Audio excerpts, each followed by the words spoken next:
So after all the transfer portal guys, where do the freshmen fit in all this? You are Locked On UCLA, your daily podcast on the UCLA Bruins. Part of the Locked On Podcast Network, your team every day. Welcome, everybody, to this edition of the Locked On UCLA podcast. I'm your host, Zach Anderson-Yoxsimer. Thanks for making this show your first listen each and every day. It's free wherever you get your podcast, and it's available on YouTube. Like, comment, subscribe. Thanks for your support. And hey, this episode is brought to you by FanDuel. You can make every moment more. Playoff season, tournament season, Olympic season winding down. Sports aren't sportsing like we want them to. But with boosts and bonus daily offered to all customers, go to FanDuel.com and check it out.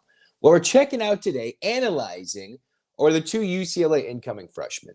A year after UCLA's roster was filled with inexperienced youth, freshmen to sophomores to one new incoming junior with Lazar Stefanovic. It was a roster that didn't see a lot of playing time and hadn't really experienced the D1 level, right? And that really led to a poor season for UCLA. Cronin can say as much as he was proud of his team to finish fifth, not making the tournament is unacceptable for his standards at UCLA. So he goes out, hits the portal, but it all started and was bookended with freshman recruits for the class of 24. It started with Eric FREENY committing in, summer of 23, where I was like, all right, after a big freshman class, we didn't really know what the class of 23 was going to look like. And after it's all said and done, so many freshmen to fill the roster that was depleted of talent after many guys left for various reasons, almost all pro or NBA aspirations. And then the next year, I was like, all right, who are we going to get? Well, Cronin gets FREENY.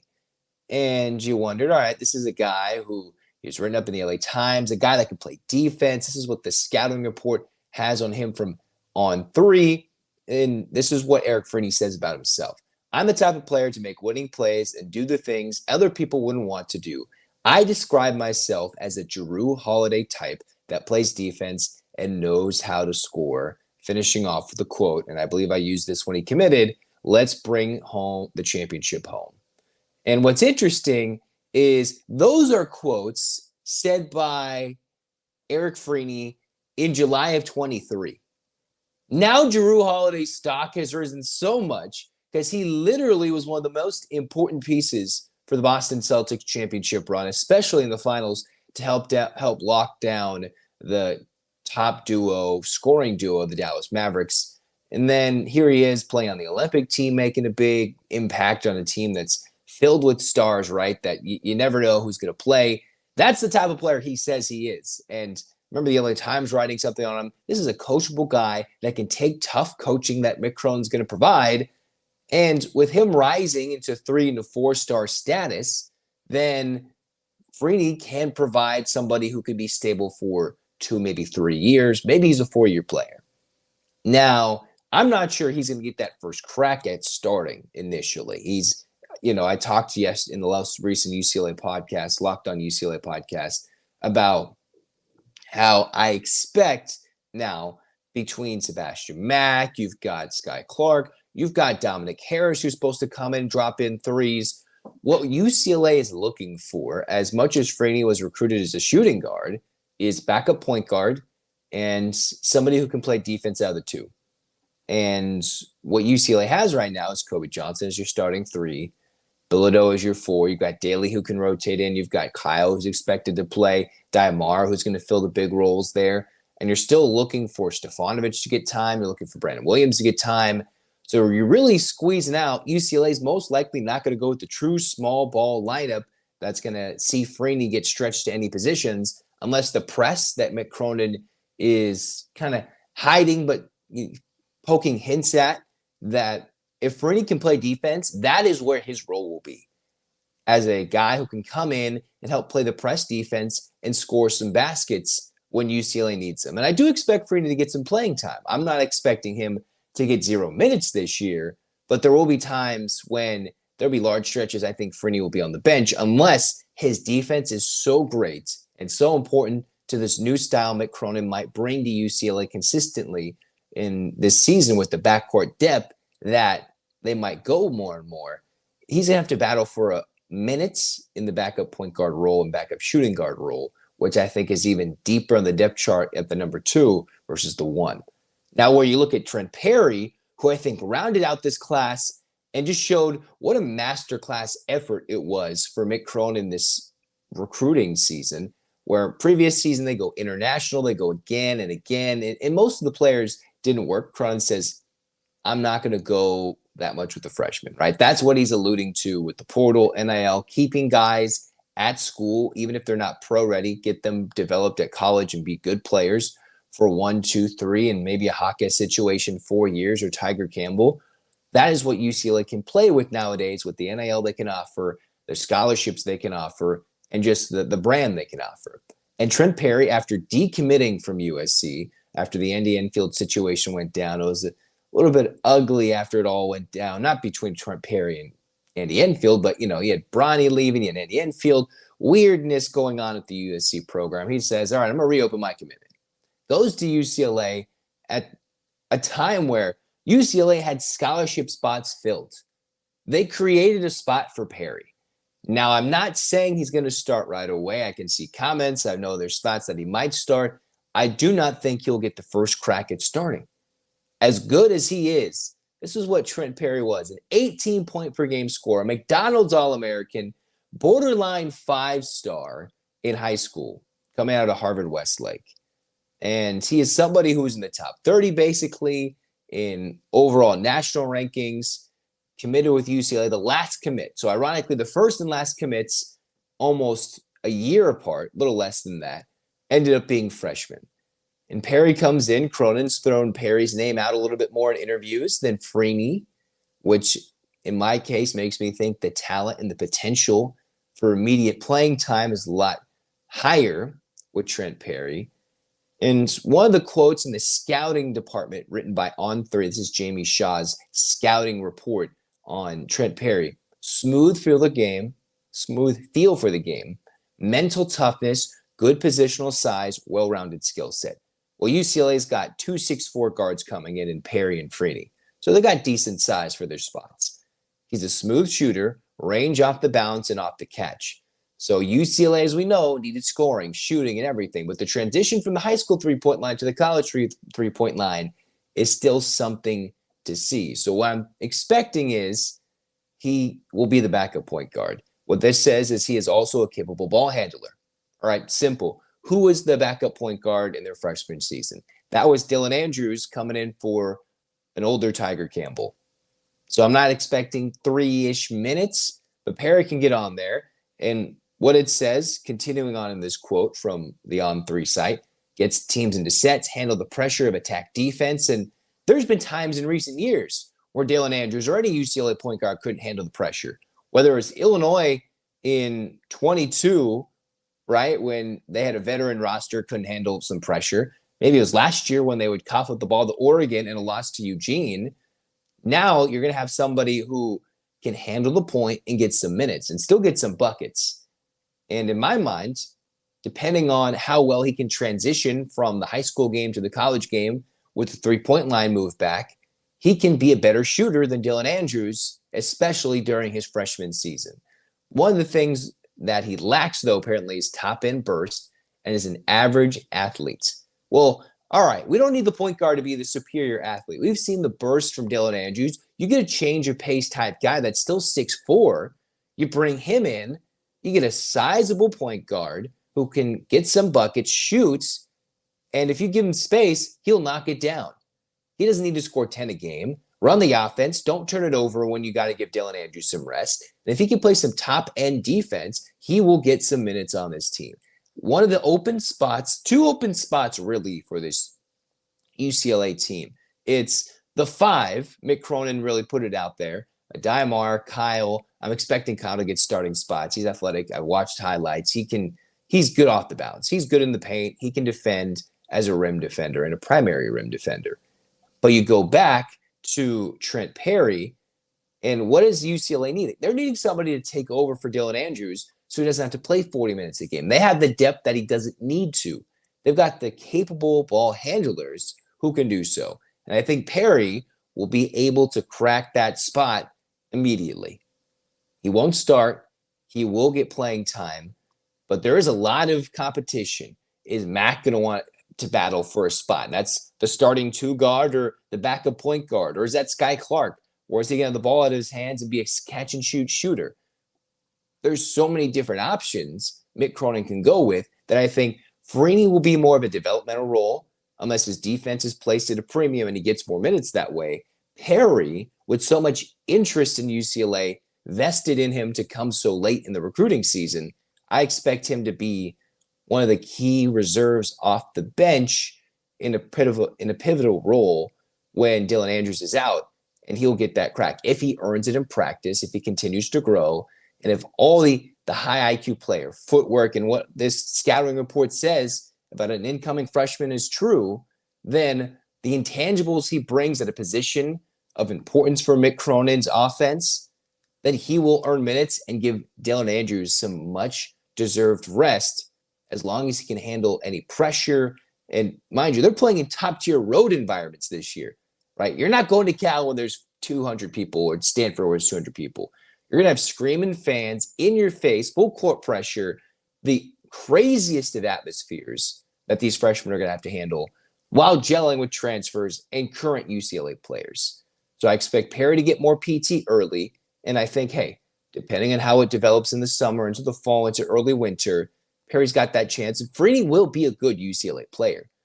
I'm just wondering, is that immediately based on defense? Can he score? Can he shoot better than all the scoring guards that UCLA has already? Or will it be in a different role as the season progresses, injuries happen, dissatisfaction happens, and Cronin really gets on his guys to say, hey, we need to be better in certain areas? That is where I think FREENY will crack lineups if he's given the opportunity to shine. All right, that's what we're thinking about the freshmen. Now we're talking UCLA football, right? What are the roster questions? Bro Report talked about a transfer edge. We all knew who wasn't in there. He was on the practice squad. We'll talk about who that is, and is he coming? And also, is there a spot open that is still up for competition? We'll talk about that next on Locked On UCLA.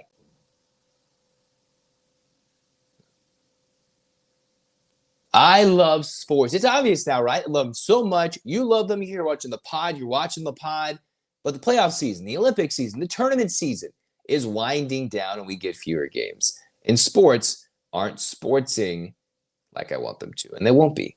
But with FanDuel, they're offering bets that I can dream up anytime I'm in the mood. So during the summer, FanDuel is offering all customers boosts and bonuses daily. That's right. Something for everyone every day all summer long. Head to FanDuel.com and start making the most out of your summer. FanDuel, an official sports betting partner of Major League Baseball.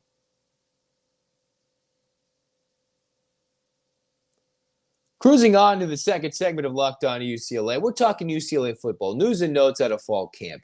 Whether it's the quotes of I've got to fall out to make sure I'm in the game on UCLA's roster in college football EA 25.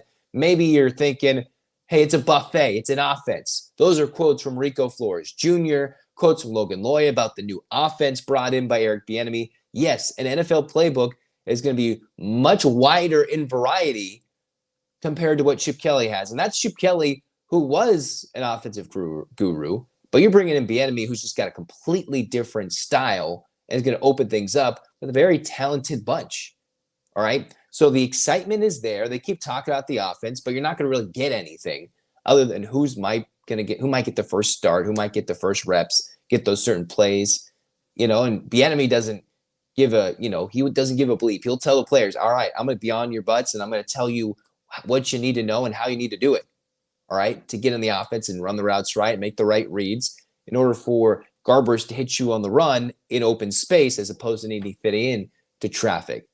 So they're not going to say anything super crazy, but although the Rico Flores Jr. quote was pretty funny, being left off and needing to ball out in the game, the video game that is. But the bigger news is Sharif Say wasn't initially on the practice roster. Then Bro Report came out, I think, late last night, and then even confirmed it this morning. Say is there at practice, and he's one of those transfer edge rushers that is coming to UCLA. Remember, they had Collins H. Pong, they had Sharif Say, UCLA went after a bunch of edge rushers. They lost Shea Bryant-Strother to the portal. They were trying to fight for an interior defensive lineman back and forth with Texas just to keep Jay Tuia from the portal. NIL came through. Deshaun Foster's vision came through. And that was an offensive coach talking and debating with a defensive player who just lost his defensive coordinator. And UCLA was able to keep Tuia. And now they brought in Sharif Say, who had some eligibility or eligibility concerns of sorts. NCAA has always been weird. As institution, we'll find out how much longer the NCAA will govern this sport. But now he is clear to practice and he is there. So any questions about the extra edge rushing and somebody who could come from Florida A&M, that is, and his various stops prior, UCLA needs the depth for guys who can rush the passer. They need it desperately after the depletion of talent that left to the NFL draft, Latu, the Murphy twins. You had so much talent that was leaving already. UCLA is going to need veteran talent, even if it's stopgap talent like it is a lot this year, specifically on defense. The Bruins need to develop it early in fall camp. And we're getting to the nitty-gritty. We're getting to close to 3 weeks before the first game. Closer and closer and closer. Then you got to bye to develop some more. And then Indiana in that home opener at the Rose Bowl that will be nationally televised. Big Ten opener, home opener. So playing time is going to immediately come to the forefront for a UCLA team that is competing early and often in this season. Now, as we transition to the offensive line, it was thought that this might be more of a stable unit between some returners, Holstead, you've got Carlin moving over to center. Eric Bieniemy was already asked about him. He says, yes, intelligent young man, capable of the position. But Deshaun Foster came out to the media and said, hey, on the August 5th practice date, that the starting right guard spot, goodness gracious, right guard spot is open, and UCLA is still competing for spots. So that's how it should be in practice, except on the offensive line, we know how important it is in this day and age when you go to the Big Ten. Physicality, D-lines can dominate you. Physicality is important for you to do anything on defense and for you to do anything on offense. The physicality is a must. And that leaves an open spot. Ben Bolcher was reporting that, hey, Sean Foster said, hey, he said that spot's open. And we all maybe thought it would have been like a transfer. UCLA got a couple of transfer offensive linemen. Alani Makaheli was maybe that guy. But it keeps it open. And I wonder if that's a Deshaun Foster ploy to say, hey, we're not just going to throw in transfers every 5 seconds, or if that really is challenging a guy that with the size and the skills available needs to develop more in practice and earn it, whoever that might be, or if Deshaun Foster isn't trying to tailor so much to the transfers and tell everybody, hey, freshmen, you've got a chance. Guys who have been in the program, you have a chance. Transfers, you have a chance to earn a spot. Right? It's probably a mixture of all those things because you don't want to scare off your guys who you're recruiting and the guys who just came to the program. Then you have to re-recruit those guys going into 25, add on the additional scholarships we're expecting the next season. That's just so many more offensive linemen you have to recruit. And guys get mad when they don't play, even if they're not ready, right? They just get mad if they're not ready. If they transferred in, if they've sat, if they're freshmen and they still got to develop their bodies, which is huge in an offensive lineman role to develop the body and play at the D1 Power 4 level. That is an important thing you need to do. And sometimes you're not ready. Or maybe you're not ready to make that transition when you're facing much smaller, slower defensive linemen, maybe in the Mountain West in different scenarios or in a different scheme, different running scheme, different pass blocking scheme. Maybe communication wasn't at the forefront. Or maybe it wasn't as important. I don't know. But that is probably what Deshaun Foster is emphasizing. And hey, for a talented running back who knows what it's like to run past and with the best offensive lineman blocking for him and creating the holes and the gaps for him to go rush through for big-time games in his UCLA career and even into the NFL, having scored a Super Bowl touchdown as he so often likes to refer to in some interviews. He knows what it's like for a good offensive lineman. Now, I wonder how many spots are up for competition, right? So many guys wanting spots in the safety. Maybe it's a nickel defender, a backup linebacker, certainly on the edge, but an offensive line spot is critical to UCLA's success. With all the skill players gushing over Eric Bieniemy's offense, and that's probably what's going to be, right? A fruit gusher, if you will. All right, here we go. This is what's awesome. Cool. Take a bite. We get more. But you need to protect the quarterback. UCLA was so bad last year protecting the quarterback in short yardage situations that any spot is crucial on the offensive line to be earned and a well-earned starter, a deserving, capable position and player at that spot. And if it is Machiavelli, then that's great. But it is a mini statement by Foster to make sure it's open, put it out to the media that it's open so it's not any confusion, and say, hey, it's an open competition. We're trying to figure that out. We'll find out as the summer it progresses into fall camp, into week 1, week 2 of the season, where that lies. And hopefully it won't be as bad as it was in 23. All right. Now I'm going to end this podcast based off a quote said a few weeks ago about Patrick Ewing to Dan Patrick. Was he coming to UCLA? Let's think about that.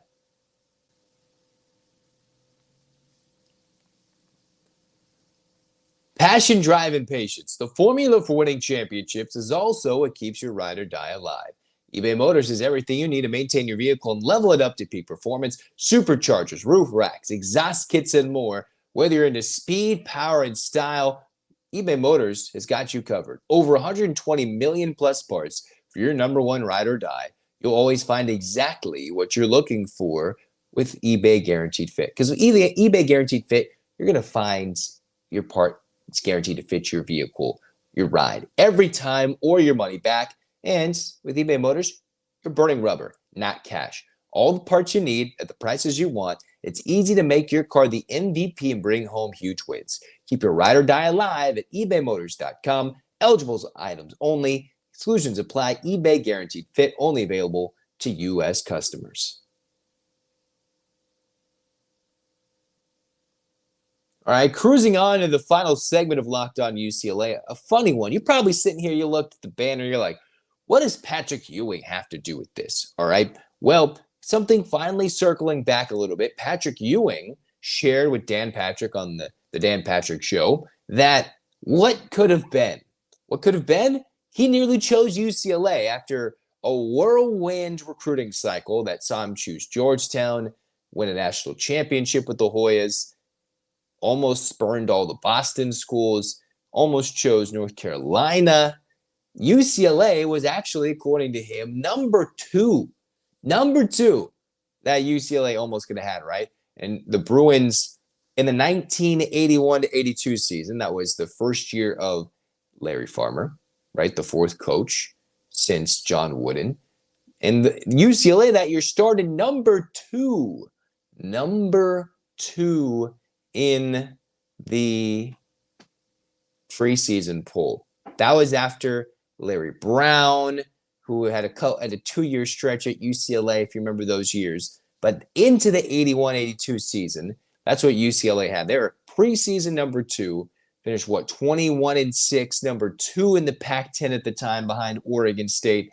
They had Kenny Fields, Mike Sanders, Ralph Jackson, Rod Foster as an all non-freshman starting 5. Remember those days when that wasn't the case? There was no freshman who would be in the starting 5. It was all guys who'd been there for a year, played, whatever it might be.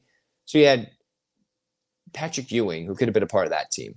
82-83, UCLA, 23-6, won the Pac-10 ahead of Washington State and Oregon State, finished number 7 in the country.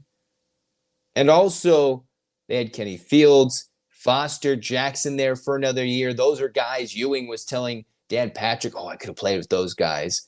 Remember, those are the days and age where players would stay 3 to 4 years.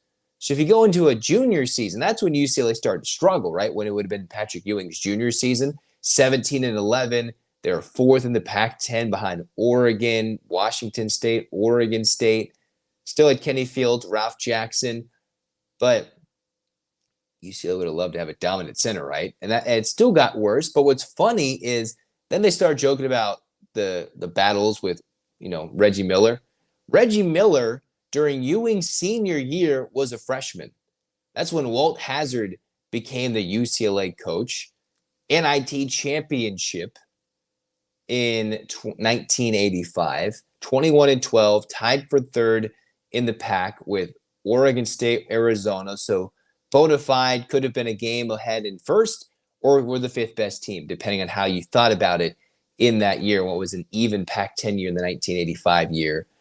And defensive player of the year. So you think of a team where you had a sharpshooting Reggie Miller, where it could have been, after all the fun in the NBA that those two had to battle, Knicks and Pacers, that, hey, maybe if Ewing went to UCLA, what could have been, maybe there wouldn't be coaching switchers. Maybe it would have been a different UCLA legacy. And we're obviously thinking too much about it.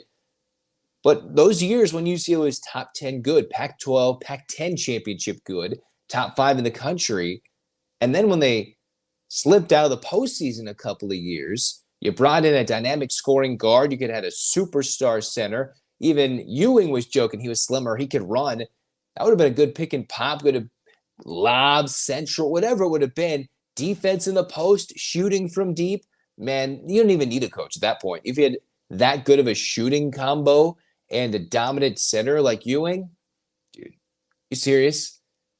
That's intense of what could have been. And I know when he was listing guys who he could have played with, thought more of his freshman, sophomore year. And Reggie Miller, if Ewing, they had been able to cross paths as teammates in this dreamlike scenario, as fun as that would have been. But it's interesting to dream, right? How he almost went to North Carolina, and then things changed when he saw things during his recruiting visit, and then eventually played North Carolina during the national championship game, which he lost. He also was a national champion, played in the national championship game almost every year of his college career, and was important face to the game of college basketball as a player. Dominant force. Man, UCLA would have loved to have him. Maybe Brown could have stuck around one more year and gotten him to come in, right? If things worked out, or, if it was Larry Farmer, who actually did coach during the years where Ewing was a college basketball player, going from assistant to head coach. We can only dream, right? We can only dream. But no need to dream, because Big Ten time is here. UCLA football, they're going to go prove some doubters wrong. The men's basketball team is going to get back to glory this year with the transfers, the freshmen, the returners, and we're ready to go. All right? So get your hands up, Bruins fans. 8 clap time, baby. And 1, 2, 3, 4, 5, 6, 7, 8. UCLA. UCLA fights. The dream is here, and so is reality. And let's make those two worlds intersect a little bit. This has been Locked On UCLA. Zach signing off. Go Bruins.